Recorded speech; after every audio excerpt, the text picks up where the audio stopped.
May mga bagay sa buhay na hindi natin kayang gawin dahil natatakot tayo. Kaya ang resulta, nananatili tayo sa kalagayan natin at hindi na umuusad pa. Nagiging parte ng karamihan, parte ng mediocrity, sunod-sunuran sa sistema, walang boses, walang pangalan, at sunod lang sa agos ng buhay dahil natatakot sumalungat. Kung kabilang ka sa mga nabanggit ko, I have a bad news for you. Kung nasaan ka man sa buhay ngayon, hanggang dyan ka na lang. Yan na yung dulo mo. Wala ka lang iaangat pa kasi natatakot ka ring umangat. Ayos na sa'yo ang ganyan lang. Maging dagdag lang sa populasyon. Maging mediocre. Ngunit wala rin namang masama sa ganyan. Ang problema sa maraming tao, madali silang maging komportable sa kababawan ng buhay at hindi ka ganyan. You are meant to do big things. You are meant to be great at what you do. Hindi ka nilagay ng Diyos dito para lang pandagdag sa populasyon. Huwag ka nang gumaya sa iba na walang purpose, walang pangarap, tambay, adik, lasinggero, babaero, magnanakaw, kriminal, mga latak na yan sa lipunan. Kaya sa video na ito, makinig kang mabuti dahil alam ko ang kailangan mong marinig. Hindi natin alam, baka itong video na ito na pala yung magbibigay kahulugan sa buhay mo. Magmumulat at maggigising sa iyo sa ibang perspektibo ng buhay. Ipauunawa ko sa iyo ang 6 na bagay na hindi ka dapat takot na gawin. Just don't forget to like and subscribe for more quality contents like this. Let's begin. Number 1. Taking calculated risk. Ang buhay ay isang malaking sugal. Bawat galaw at desisyon mo, tumataya ka na sana manalo. Ang iba natatakot sumugal, kaya walang nangyayari sa kanila. Pagkalipas ng 5 o 10 taon, ganon pa rin ang kalagayan nila sa buhay. Walang pinagbago. Nagsayang lang ng 10 taon ng buhay nila. Makinig ka kung nasaan ka man ngayon sa buhay. Kung hindi pa yan yung estado na masasabi mong successful ka na, ibig sabihin, hindi ka pa tapos. Lalo na kung wala ka pang mabigat na responsibilidad, gaya ng pagkakaroon ng anak, hanggat wala pang umaasa sa iyo at sarili mo pa lang ang iniisip mo. That is the best time to take risk. Wala ka pang mabigat na responsibilidad. Kayang-kaya mo pang sumugal ng malaki sa buhay. Matalo ka man, mabilis ka lang makakabawi. Take calculated risk. Huwag kang magtatanga-tangahan sa pagtaya. Sukatin mo lang ang mga kaya mong isugal. At kung may totoo ka bang mapapala dyan, hindi mo kailangang mag-play safe. Dahil lahat naman tayo, iisa ang pupuntahan pagtanda. Memento mori. Unawain mo yang mabuti. Number 2. Fall in love. Maraming tao ngayon ang natatakot ng magmahal dahil sa mga napapanood nila sa social media. Nanonood sila ng 40 years old na divorce at may broken marriage. Tapos dyan sila nakikinig ng relationship advice. Seryoso ka ba? Divorce and broken marriage. Malamang puro negative ang sasabihin niyan tungkol sa pakikipagrelasyon. Sasabihin niyan sa'yo na huwag ka nang mag-asawa, huwag ka na magpakasal, kasi ganito, kasi ganyan. Malamang dahil nga pangit ang experience niya, mga negatibong bagay talaga ang lalabas sa bibig niyan. Mag-isip ka nga, palibhasa uto-uto ka, ang bilis mo maniwala. Hindi naman porket pangit ang naging karanasan nila, pangit na rin ang magiging karanasan mo. Magkakaiba tayo dito. Sa pakikinig mo sa mga ganyang tao, mga minala sa relasyon, para ka na rin nagpauto dahil ninanakawan ka niyan ng kalayaang pumili, kalayaang sumubok na magtayo ng relasyon, kalayaang bumuo ng masayang pamilya balang araw. dahil nagpauto ka na, nagpalason ka na sa mga miserableng single na yan. This is your life. You can do whatever you want with it. Walang makakapagsabi sa iyo kung ano ang dapat o hindi mo dapat gawin.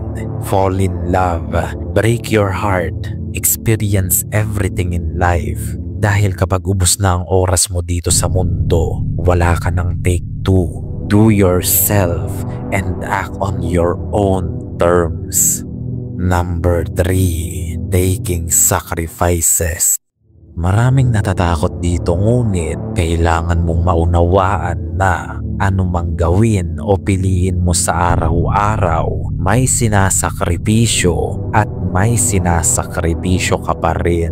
Marahil hindi mo lang alam kung ano iyon. Kung magpapasarap ka lang sa buhay ngayon, wala kang gagawin, kain, tulog, cellphone, you are sacrificing your time.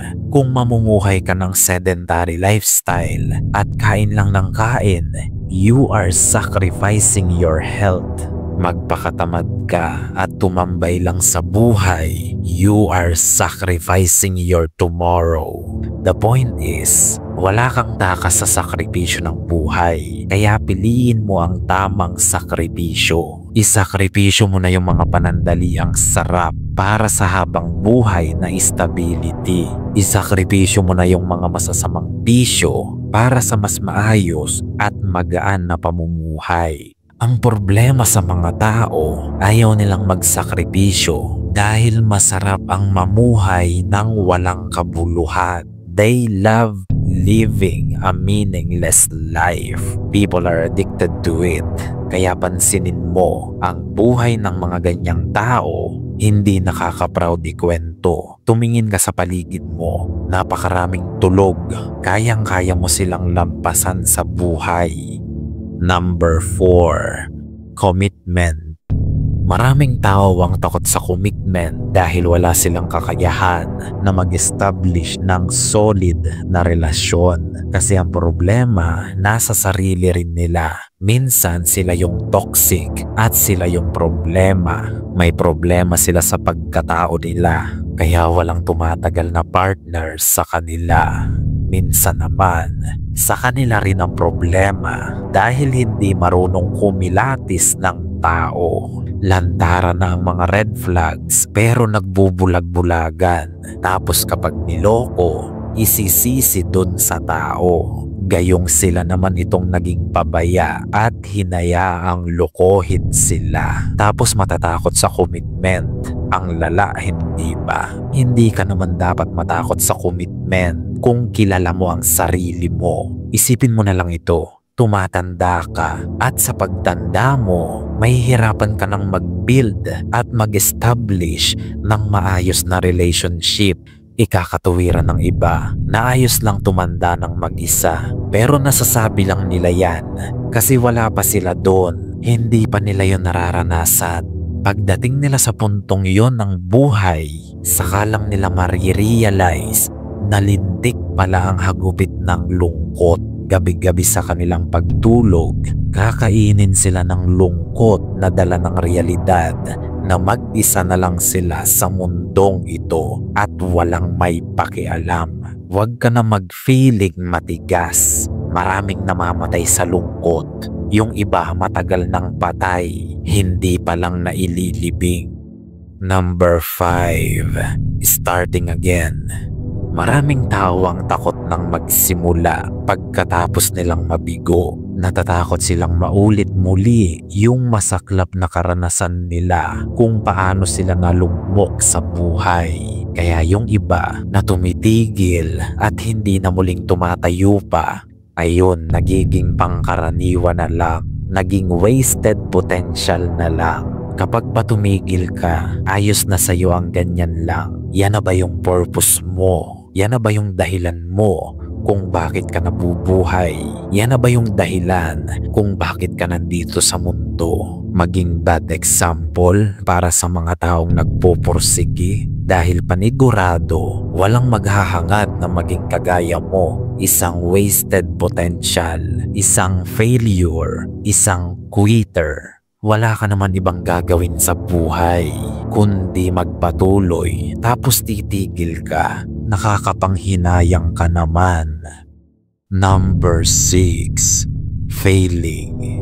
Kung naiintindihan mo ng mas malalim ang buhay ng tao, marirealize mo na ayos lang pala ang mag-fail kahit ilang ulit pa yan.